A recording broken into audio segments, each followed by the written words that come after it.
Hello, I'm Hazell, and I'd like to share a discovery that I've made recently with you.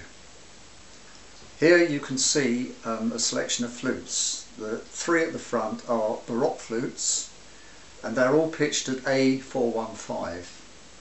Now a Baroque flute plays down to D, whereas a modern flute plays down to C. So if we line up two flutes here, so the mouth holes are aligned, we notice that the end of the Baroque flute, which is playing down to D, is actually lined up with the C sharp hole on the modern flute. So there is the difference in pitch of one semitone between A415 and A440.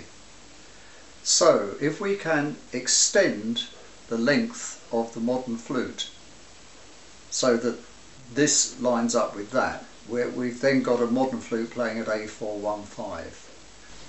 So here is my adapted modern flute. I've put a homemade wooden head on, but it's actually the same proportions as the metal one, so that makes no difference. But here I've put in a spacer to pull the head out from the body, and between the foot and the body there's a small silver spacer ring put in here.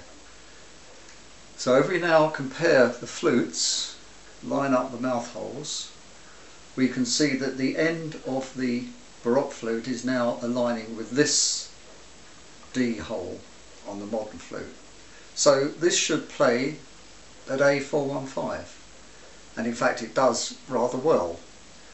Now the scientists among you will be saying, but the scale is all wrong, which is true, but it really doesn't matter.